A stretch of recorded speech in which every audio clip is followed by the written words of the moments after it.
What's up, chums? Sharky here, and today we're going to be talking about bad business practices. I'm just going to go through like a list of like the most annoying business practices or like irresponsible ones that I've ever experienced or I've heard about from other people. So some of this is from my personal experience. So I don't think I really need to explain this first one. But just blatantly stealing money with the promise of like art or a fursuit and then ghost them and don't contact them at all. Like you might even leave the platform. I've heard from people that this happens quite often in the furry fandom. Even with like more popular fursuit makers or more popular artists, I've heard this still happens, which blows my mind. Why do people do that? Like how can you have that on your conscience for like the rest of your life that you stole thousands of dollars from someone? Excuses for being delayed or false promises or lying. Now, before I get into this one, I completely understand that life things happen. There's always gonna be, life situations that you need to take care of that you don't have time to work on a suit or work on a commission. You need time off or you have to attend to important things. I totally understand that. But what I don't appreciate is when people fall into the habit of making excuses that might be half true or not the complete truth. I've had experiences where like I would check in on them on a commission or something that I bought from them and they would just make excuses or I'll work on it next week. And then next week comes and I'm like, hey, did you start it or do you have any progress on it? And then they just like, no, sorry, I was busy. And it's like, well, you said you were gonna work on it. I feel like if you say you're gonna do something, do it, and then if you can't, tell them that you can't. So kind of going off of the excuses / ghosting people and stealing money, one of my biggest pet peeves is that people just do not communicate at all, or their communication is extremely spotty. That really, really irks me. It irks me because I feel like you don't care about your business or what you are doing. If you are selling a product or you're selling, it doesn't matter what it is. If it's art, if it's a suit, if it's an item, it doesn't matter. If you are selling something, you're running a business. I understand that things happen, but like you have to run your business responsibly. I have so much more to get into here in a second, but I've had situations where I'll place a commission for something and the person does not contact me throughout the entire process, and then they just give me the finished product. There's things wrong with it, something might be missing, but they didn't ask me anything about it, and it really bothers me that like some people, mostly artists is what I'm talking about, or suit makers, like they don't involve you in the process at all. And it's like, I'm paying you for a service, you're running a business, like I would think you would involve me in the process. There are some people who don't let the artist or maker do their job and they tell them how to do it throughout the entire thing, and that's not what I'm saying. I don't think you should do that. I don't think you should be like, this is how I want you to do it. Any other suggestions, I don't care. You should do it my way because I'm paying for it. That's not what I'm saying. I don't think you should do that. I'm mostly saying like it should be an experience where you're involving the commissioner in the process. Like if there needs to be changes, there's things that you want added or whatever, and some people charge extra for that kind of stuff, and that's fine. You should involve the commissioner and communicate with them. You can't just, be distant from them throughout the entire process. That's a good way of like keeping the same people commissioning you, and like they'll come back and commission you again if you do it right the first time and you involve them in the process. And just going off of that, if for some reason, like throughout the process, something comes up, you have an emergency situation, if something happens, you need to tell your commissioner. I cannot stress this enough, but communication is extremely important. When you don't communicate with me, what am I supposed to think? I mean, I don't know what's going on. Only you know what's going on. So that's why it's so important. Okay, so this next one I actually have a personal story about, and I don't make videos where I'm calling somebody out. However, it's not just me. It was a bunch of people. And this is not really furry related, but this is just, since we're talking about bad business practices, I feel like you could apply this to other things. You guys know that I collect enamel pins, and I've been buying a ton of them, and I made a collection video on it. I buy a lot of them from makers on Instagram, fantasy pins specifically. A particular maker, I found it interesting because they were followed by a bunch of people that were also fantasy pin makers that I knew of. So I thought they were reputable. So I'm actually gonna read you guys the entire conversation. So on April 10th, I said, "Hi, I was wondering if you had any Milo and Kita heart pins left. I would be interested in purchasing one." They answered the same day and said the pin is 40 shipped in the US and 42 international shipped. And I said, I'm in the US. And then they gave me the total and they gave me their PayPal email and to let them know when I sent it. And then I said, okay, sending now. And then I said, do you know approximately when you can ship? Thanks so much. So then she said, I can ship it next week. Keeping track of what she says about when she's going to ship it is important in this context. Okay, so then 5 days go by and I was just checking in. I said, hi, just wondering if you got a chance to ship my pin yet. I'm super excited for it. Thank you. And she said on April 15th, same day that I messaged her, no worries, hun, and yes, they're being shipped out later today. Nothing sketchy so far. And I said, thank you. She said, I will send the shipping, which she means the tracking number, when they are sent out. So then another 3 days goes by, and I said, hey, just checking in. She didn't respond, but she left me on red. And then on April 20th, so another 2 days, I still got no response, and I said, would you be able to ship this week if you haven't already? I'm putting a big project together for my boyfriend.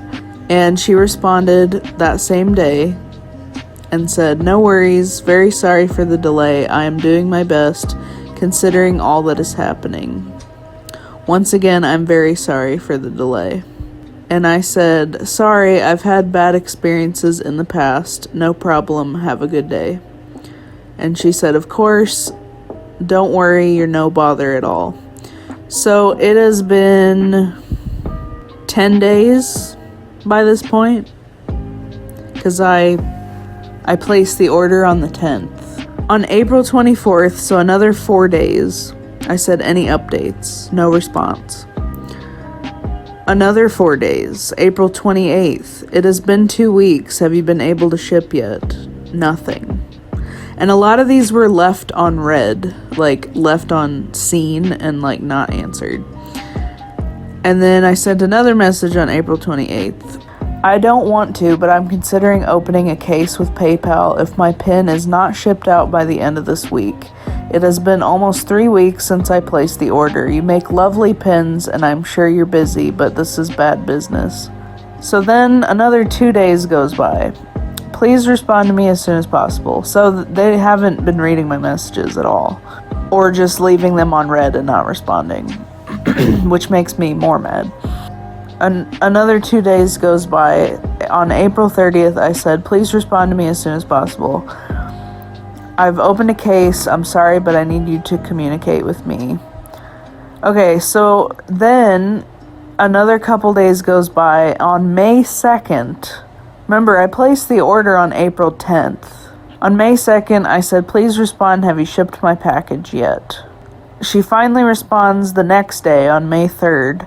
I'm very sorry, I've been having trouble with COVID and I apologize for the lack of communication. You may open a claim if you like. I do apologize for the lack of communication once again.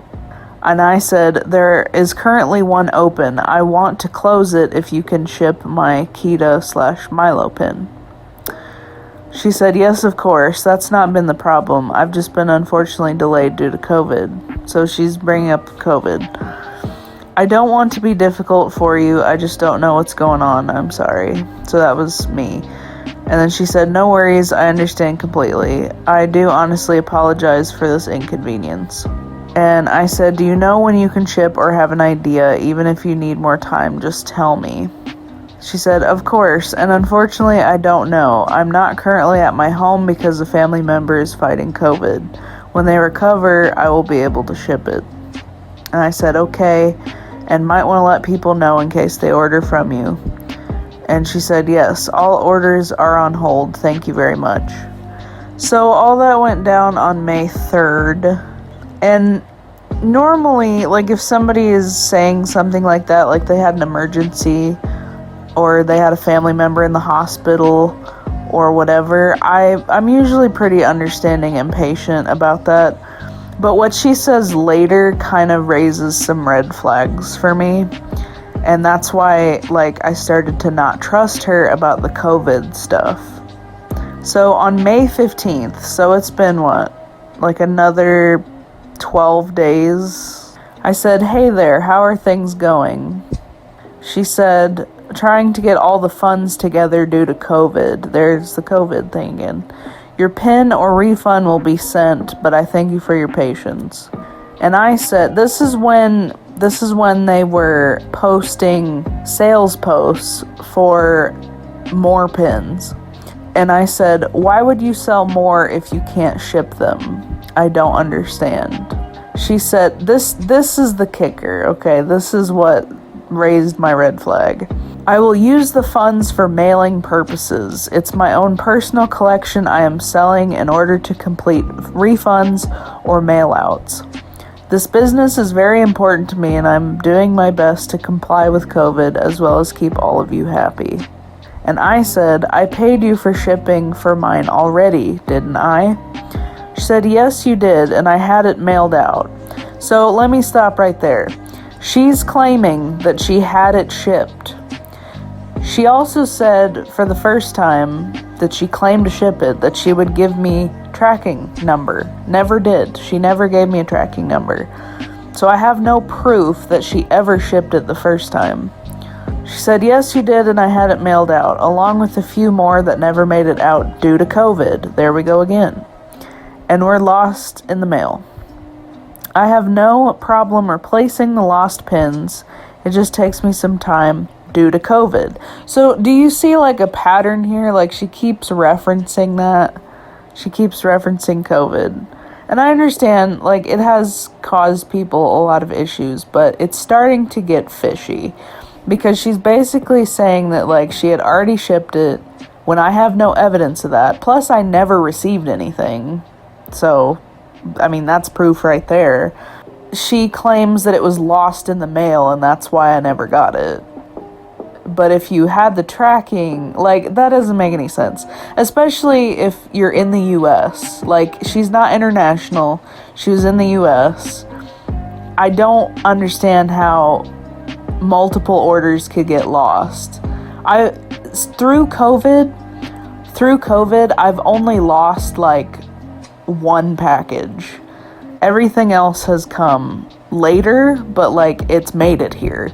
This is what gets fishy too. She continues, if you would like a refund, as soon as I sell some pins, you will have it. I understand it's frustrating, but I thank you for your patience and understanding. I said, I would like my pin that I paid for a month ago. This seems a little odd to me. You never gave me a tracking number if you did send it out, and PayPal would have notified me, ? She said, I don't use PayPal for tracking numbers as I've had previous issue with it. The pin is not a problem, it's just currently the situation. I apologize sincerely for this long wait and inconvenience. So she's kind of sounding like a broken record here. I said, if I sent you more money, which I didn't, don't worry, to ship it this week, first class, with tracking, can you do that? She said, yes, I can, and when I receive the money for selling pins, you will receive that money back. I will give you a refund regardless, as this is not your fault, it's just the situation. And I said, please let me know what I need to do. She said, give me a few days to sell, so I definitely have the funds, and then I will notify you. I said, I don't care about the money as much, I prefer the pin. She said, understandable, I can ship it on Monday, the latest. I will send a picture of your address and the tracking. I said, thank you. She said, and when I get the funds, I will issue a refund for your patience. Thank you for being understanding. Yeah. So all of that, there was a lot of inconsistencies there. I think the biggest thing to take away from this is where did the money go? Why is she selling more pins to ship the ones that she claims were either lost in the mail or she doesn't have enough money to ship yet if we already paid her? It sounds to me like she spent the money and then realized that she didn't have enough money to ship the pins. If all of this is even real, we don't even know that the pins are actually hers. I mean, for all I know. But it just, the bottom line is she's trying to get more money. Because I said, if I pay for shipping again, can you ship it? And she said, yeah, I can. That just seems weird. You wouldn't need to get funds together if I already paid for it. Plus, why are you selling more if you're not going to be able to ship those? It just doesn't make any sense. So that was all on, that was all on May 15th. And then 2 days later, she said, I issued your refund, and I did get it. I just saw a thank you, of course. I said, are you still planning to ship a replacement for the quote-unquote lost one in the mail? And she said, yes, I will. And then, you can't see it on the screen right now, but she had posted a story that was a picture of bubble mailers that said, she was going to ship things that week or whatever. So that was on May 19th when she posted the story. I liked it. And then on May 23rd, so a couple days, everything's in increments of a couple days to a week. On May 23rd, I said, hey, just seeing how you were doing with things, ? And a day later, on May 24th, she said, good, your pin was shipped a few days ago. Okay, keep this in mind, guys. This was on May 24th that she said this was shipped, and I have not gotten it at all. And it's now the end of June. And we're both in the US, so there's no reason why it should be taking this long. And I said, thank you, did you have a tracking number for it? Doesn't respond and doesn't give me a tracking number. May 28th, so 4 days later, I said, did you have a tracking number for my order? No response. 2 days later, May 30th, I would really appreciate it if you could give me a tracking number for it so I can check if it gets here safely. No response. June 1st, I haven't gotten anything in the mail yet. June 3rd, still haven't gotten anything, and it has been a week and a half now. What is the tracking number for my order? No response. None of these, she has not responded to any of these. The last time she spoke to me was on May 24th. On June 4th, I said, it is very irresponsible that you run your business this way, disappearing for weeks on end without answering customers. I don't believe you in the slightest that you shipped anything since the beginning because you never gave me tracking to prove it. How can I trust what you say if you haven't given me proof of anything? I said, I hope you haven't put other people through this too, and if so, I will definitely be warning my friends and followers not to order anything from you. So after this message, she still didn't answer, of course, but I went to her page. I looked through her sales posts that she had made weeks prior that she was supposedly getting the funds to ship things from. And people were asking, has anybody gotten anything yet? And she wasn't answering. And I think the reason that, like, she asked to delete one of my comments was because she didn't want people to be on to her. I had said, like, hi, I haven't gotten tracking yet, and she said, can I delete your comment? It was all just very, like, orchestrated and very weird. So then I had, like, 2 people from her sales posts reach out to me through DM and basically ask me, like, have you received anything? And I said no. And then, like, they said that they hadn't gotten anything either and that she wasn't answering and had been gone for, like, a month. It is now, like, the end of June and I still haven't gotten anything. And I have a feeling that she scammed a bunch of people hundreds of dollars, because these pins are not cheap. Like, fantasy pins are usually, like, anywhere from, like, $15 to $80 per pin. And I have a feeling that she just scammed all of us, and I hope people were able to get refunds. It got to a point where I was just like, okay, I don't feel like this person is being truthful with me anymore. I feel like they're just making up stuff. But I still have not received anything. I feel like it would have gotten here by now if they would have actually shipped it. Thankfully, I was able to get a refund. Not from the seller, but from PayPal. That's another fishy thing. They actually encouraged me to make a claim, which, if you know anything about PayPal business, it can actually get you banned if you have enough complaints or cases against you. They told me that they did not have enough money to ship my order, even though I already paid them for shipping and I already paid for the item. The pin was like $45 and it had shipping included in the price. I was dumbfounded. You should always, when you're buying things with PayPal, you should always use goods and services. Never do friends and family unless you trust the person, because you can't get your money back if you use friends and family. Which brings me to my next bad business practices point, as if that wasn't already said. But okay, so this next one is kind of pertaining to suit makers or artists mostly, where it's like you don't have a clear terms of service. I always tell people that are just starting, and I've made a video on commissions, like taking commissions and stuff in the past, but you should always have a terms of service. I used to not have one, and honestly, like, it's just always good to have one, because it's saying, like, this is my service, this is what I do, in writing, so that they agree to it. It's just always good to have that as a backup. So it kind of saves your butt, because then, you know, they're not like, oh, but this, and it's like, no, read the terms of service that you agreed to.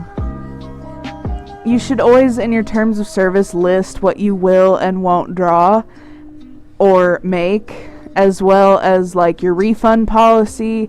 Make it very clear. That's always very important, because then if you have it in writing, it causes less problems later.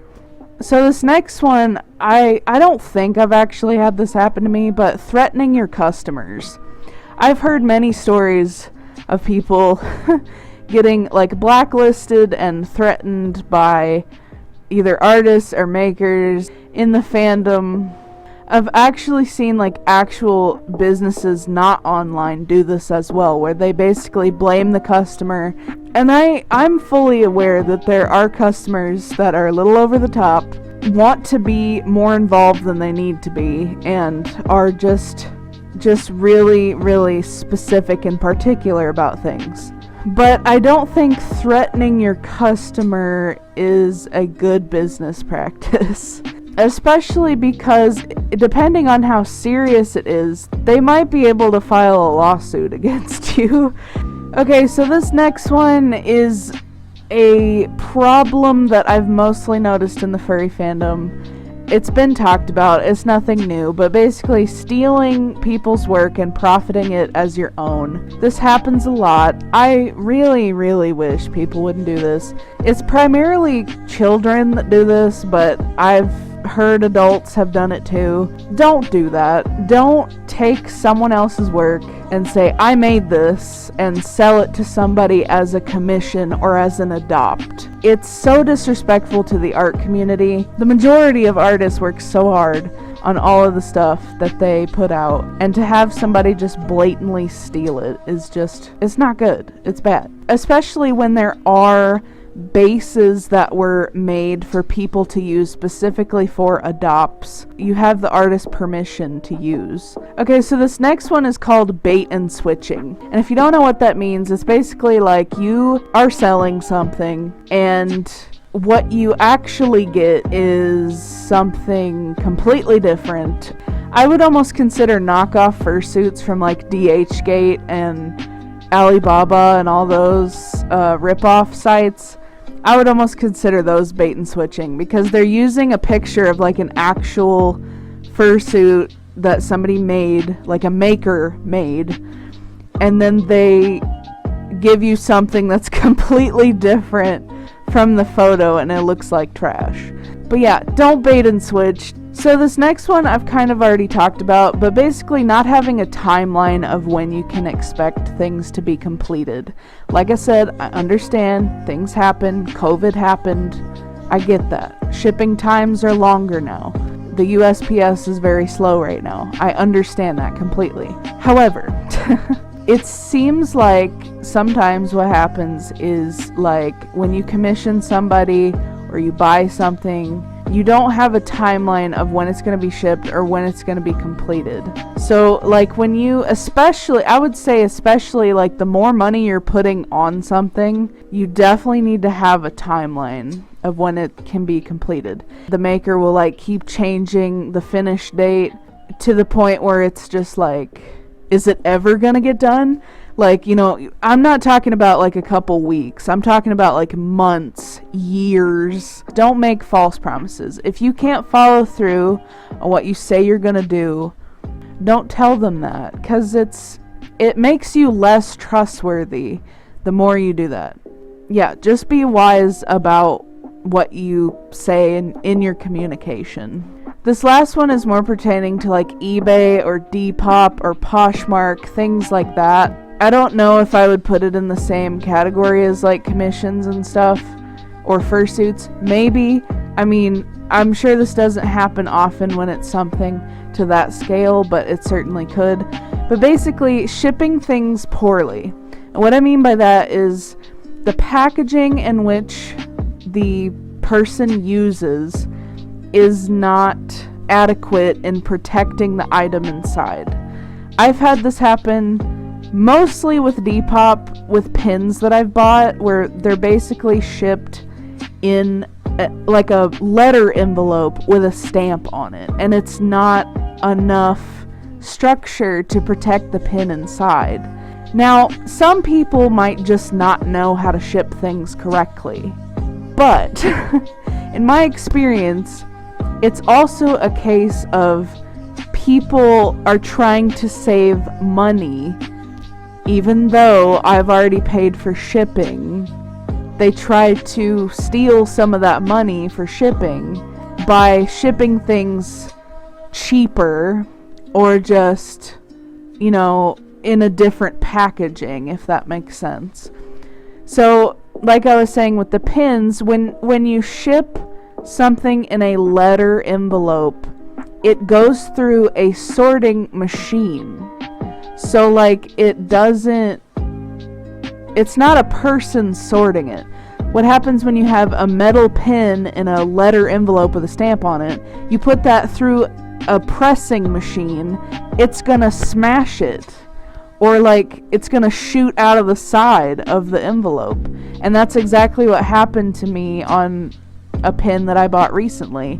And it fell out during shipping or during like at the post office, and they couldn't find it, and I had to get a refund. And it's so inconvenient, and it's just really, it could have been avoided if you would have just like looked up maybe how to ship it correctly, or maybe like just buy a bubble envelope. Like, there's little bubble envelopes that are like 64 cents at Walmart. Like, just buy one of those and ship it in that. I will pay you the extra $3 to ship it in a bubble envelope.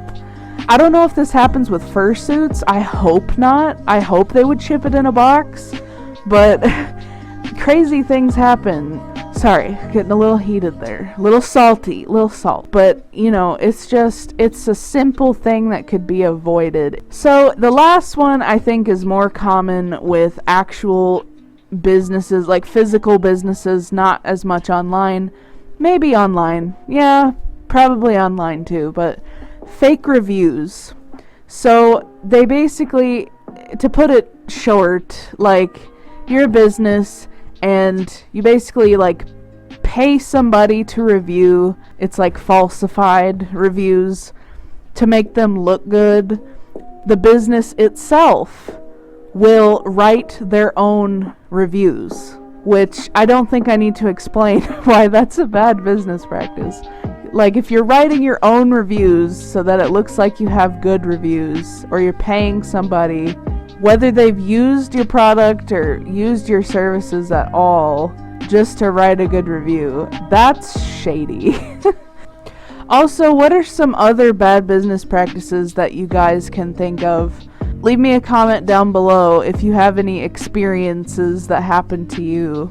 That is all I have for you guys today, and thank you all for sticking around even though I've been more spotty in my uploads. Thank you guys so much for watching, and I'll see you next time.